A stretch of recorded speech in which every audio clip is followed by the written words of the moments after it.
saya Lailatul Azizah dengan NIM 21101010035 yang bertugas sebagai bahasan natar pertama yang menjelaskan tentang hakikat pendidikan. Pendidikan sangat erat kaitannya dengan peradaban dan kemajuan, yang dimana adanya pendidikan dilatar belakangi oleh kesadaran manusia untuk berpikir. Berbicara soal pendidikan, secara etimologi, pendidikan berasal dari bahasa Latin yaitu educare, yang berarti membesarkan. Berdasarkan UU Sisdiknas nomor 20 tahun 2003 pada bab 1 menjelaskan bahwasannya pendidikan adalah upaya sistematis untuk melahirkan situasi belajar yang kondusif sehingga peserta didik itu mampu dan bisa dengan leluasa memaksimalkan potensi yang mereka miliki dalam bidang apapun itu. Hal tersebut menjelaskan bahwasannya pendidikan adalah upaya terencana untuk mengembangkan potensi yang peserta didik miliki, dan potensi yang peserta didik miliki itu tentunya berbeda-beda. Yang nantinya tugas kita sebagai pendidik adalah mengarahkan dan mengasah potensi-potensi tersebut agar mereka dapat berkembang dengan potensi mereka, sehingga mereka dapat menjadi manusia yang berguna bagi masyarakat, bagi bangsa, dan bagi negara. Sekian dari saya.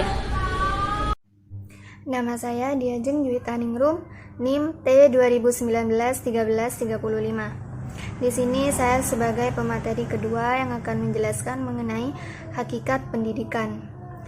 Pendidikan juga sangat berguna dalam kehidupan manusia.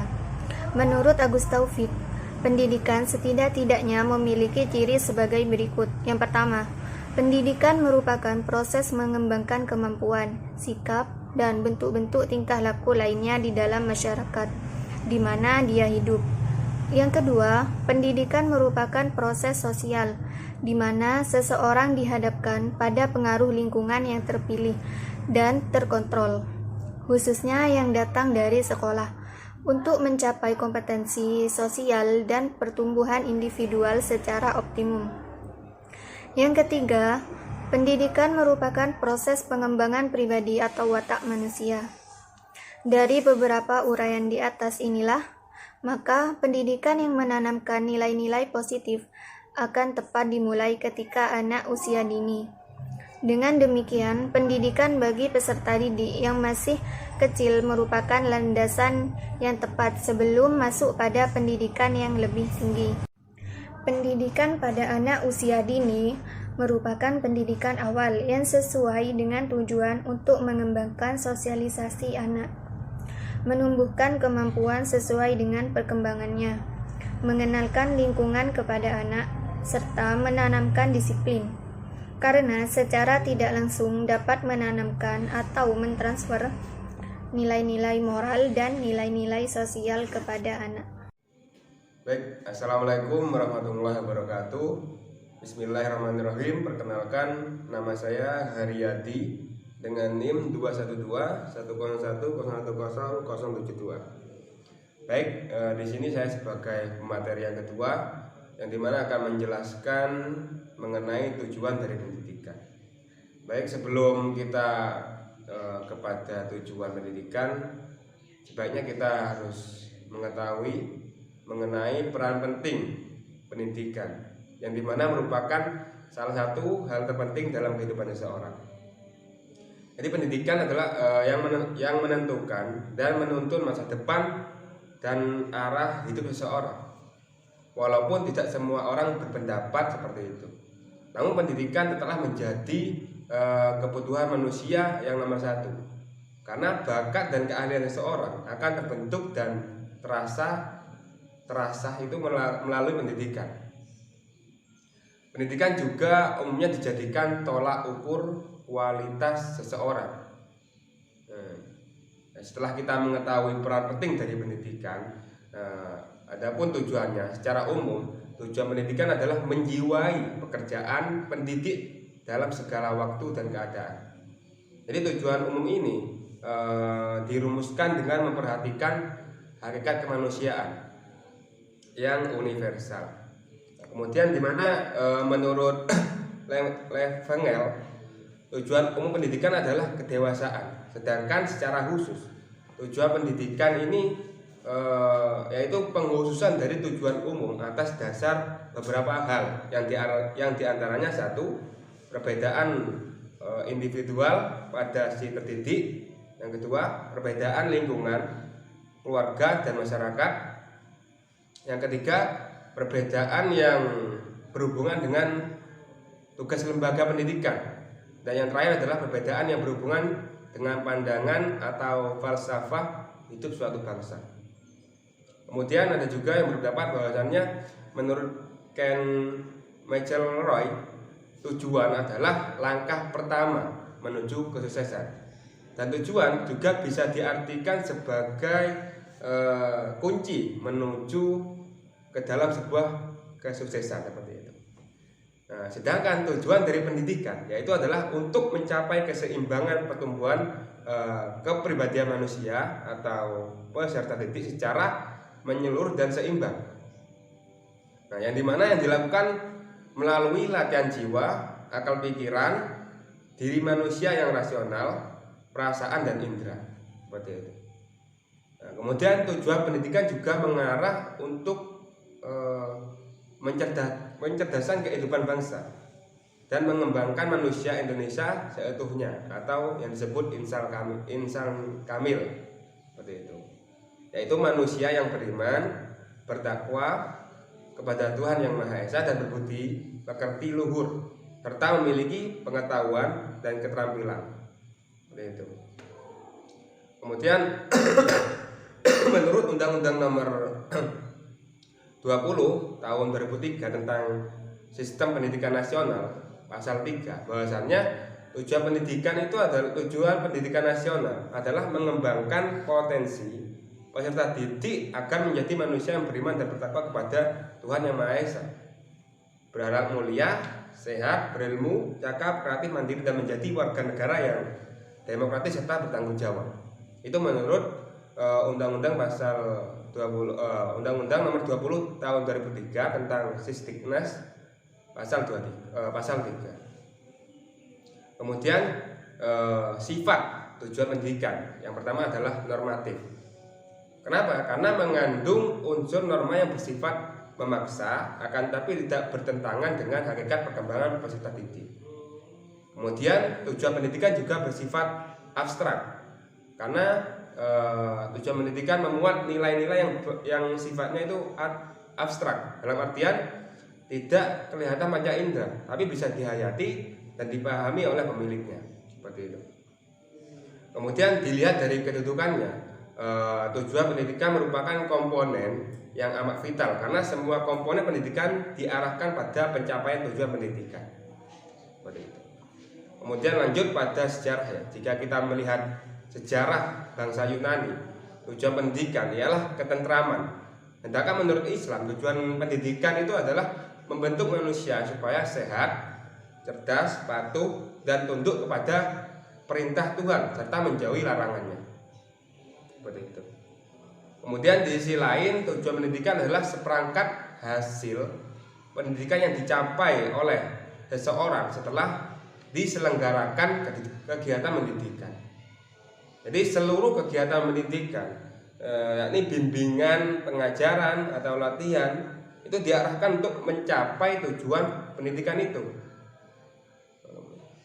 Jadi dalam konteks ini tujuan pendidikan merupakan komponen dari sistem pendidikan yang menempati kedudukan dan fungsi sentral. Nah, itu sebabnya setiap negara memiliki pendidikan yang dimana perlu memahami dengan baik terhadap tujuan pendidikan itu.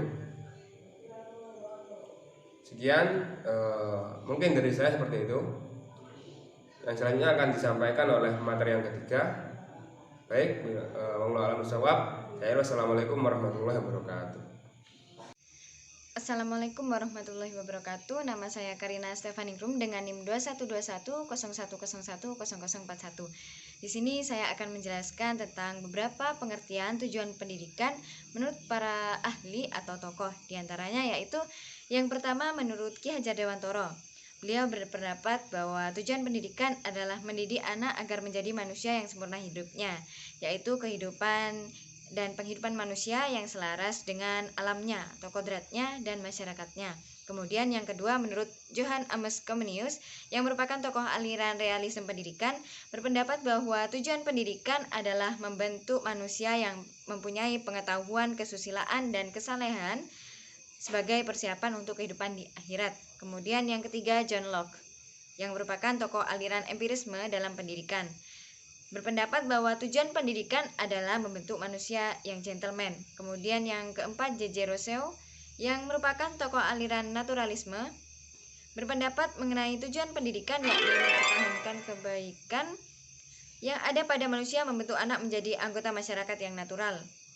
Kemudian yang kelima, John Heinrich merupakan tokoh pendidikan sosial, berpendapat bahwa tujuan pendidikan ialah mempertinggi derajat rakyat atau social regeneration dengan mengembangkan potensi jiwa anak secara wajar. Kemudian yang keenam, Friedrich Froebel yang merupakan tokoh pendidikan anak-anak, berpendapat bahwa tujuan pendidikan membentuk anak menjadi makhluk aktif dan kreatif. Yang ketujuh yaitu Herbert Spencer yang merupakan tokoh gerakan ilmiah dalam pendidikan, berpendapat bahwa tujuan pendidikan ialah mengilmiahkan usaha-usaha pendidikan serta membentuk manusia ilmiah. Kemudian yang ke-8, John Dewey yang merupakan tokoh pendidikan sosial, di mana beliau berpendapat bahwa tujuan pendidikan yakni membentuk anak menjadi anggota masyarakat yang baik. Kemudian yang ke-9, George Kersensteiner yang merupakan tokoh pendidikan kewarganegaraan, berpendapat bahwa tujuan pendidikan adalah mendidik anak menjadi warga negara yang baik. Kemudian yang ke-10 yaitu Maria Montessori yang merupakan tokoh pendidikan individual, berpendapat bahwa tujuan pendidikan seolah yakni untuk perkembangan anak secara bebas. Kemudian yang ke-11 Helen Parkhurst yang merupakan tokoh pendidikan individual, beliau berpendapat bahwa tujuan pendidikan seolah-olah membentuk anak menjadi warga negara yang baik, karena pendidikan merupakan bimbingan terhadap perkembangan manusia menuju ke arah cita-cita tertentu. Jadi pada intinya dapat diambil kesimpulan bahwasanya tujuan pendidikan ialah suatu komponen dari sistem pendidikan yang berisi seperangkat hasil pendidikan yang dicapai oleh peserta didik setelah diselenggarakan pendidikan. Tujuan pendidikan nasional ini juga tercantum dalam Undang-Undang Dasar 1945 di alinea keempat, yaitu mencerdaskan kehidupan bangsa. Sekian dari saya, terima kasih. Wassalamualaikum warahmatullahi wabarakatuh. Bismillahirrahmanirrahim. Assalamualaikum warahmatullahi wabarakatuh. Perkenalkan, nama saya Akrim Nuzulana Anafi'i, NIM 21410101013. Baik, di sini saya akan sedikit menjelaskan tentang pengertian dari pendidik atau guru. Nah, saja guru itu berasal dari kosakata yang sama dalam bahasa India yang artinya orang yang mengajarkan tentang kelepasan dari sengsara. Dalam tradisi agama Hindu, guru dikenal sebagai Maharshi Guru, yakni para pengajar yang bertugas untuk menggembleng para calon biksu di Bina Panti. Maksudnya di Bina Panti itu sebagai tempat pendidikan bagi para biksu. Kemudian guru dalam bahasa Jawa menunjukkan pada seorang yang harus digugu dan ditiru oleh semua murid dan bahkan masyarakatnya. Kemudian di sini masuk dari merujuk pada digugu dan ditiru, yaitu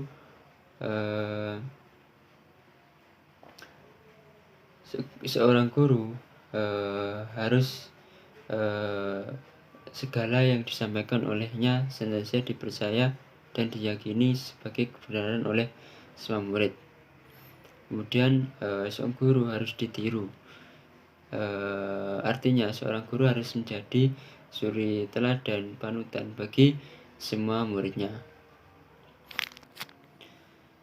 Nah, banyak sekali sebutan-sebutan guru atau akulturasi budaya lokal. Contoh sebutan guru itu di Jawa disebut kiai, terus di Sunda itu ajengan, terus tuan guru itu sebutan di Lombok atau Nusa Tenggara, dan Buya untuk Sumatera. Kemudian daerah lain di Indonesia yang terpengaruh oleh budaya Jawa lebih populer dengan sebutan kiai, seperti di daerah Lampung dan Madura. Kemudian syarat-syarat menjadi seorang guru itu yang pertama harus takwa kepada Allah SWT, kemudian berilmu, yang ketiga sehat jasmani, dan yang keempat berkelakuan yang baik. Baik, terima kasih apa yang dapat saya sampaikan. Kurang lebihnya mohon maaf. Akhirnya, wassalamualaikum warahmatullahi wabarakatuh. Assalamualaikum warahmatullahi wabarakatuh. Perkenalkan, nama saya Elvanur Aziza dengan NIM 212101010067. Di sini saya akan menjelaskan materi yang ketiga, yaitu syarat-syarat menjadi guru menurut Profesor Dr. Zakia Derajat sebagai berikut. 1. Takwa kepada Allah Subhanahu wa Ta'ala. Guru sesuai dengan tujuan pendidikan Islam tidak mungkin mendidik anak didik agar bertakwa kepada Allah jika ia sendiri tidak bertakwa kepadanya, sebab ia seorang teladan bagi anak didiknya, sebagaimana Rasulullah SAW menjadi teladan bagi umatnya. Yang kedua yaitu adalah berilmu. Ijazah bukan semata-mata secari kertas, tetapi suatu bukti bahwa pemiliknya telah mempunyai ilmu pengetahuan dan kesanggupan tertentu yang diperlukan untuk suatu jabatan. Guru pun harus mempunyai ijazah agar ia diperbolehkan mengajar, kecuali dalam keadaan darurat, misalnya jumlah anak didik yang sangat meningkat, sedangkan jumlah guru jauh dari mencukupi, maka terpaksa menyimpang untuk sementara, yakni menerima guru yang belum berijazah. Yang ketiga yaitu adalah sehat jasmani. Kesehatan jasmani kerap kali dijadikan salah satu syarat bagi mereka yang melamar untuk menjadi guru. Guru yang mengidap penyakit menular umpamanya sangat membahayakan kesehatan anak-anak. Di samping itu, guru yang berpenyakit tidak akan bergairah dalam mengajar. Yang terakhir atau yang keempat yaitu berkelakuan baik. Budi pengerti guru penting dalam pendidikan. Watak anak didik, guru harus menjadi teladan karena anak-anak bersifat suka meniru. Di antara tujuan pendidikan yaitu membentuk akhlak yang mulia pada diri pribadi anak didik. Dan ini hanya mungkin bisa dilakukan jika pribadi guru berakhlak mulia pula. Guru yang tidak berakhlak mulia tidak mungkin dipercaya untuk mendidik. Sekian materi dari saya, kurang lebihnya saya mohon maaf. Wassalamualaikum warahmatullahi wabarakatuh.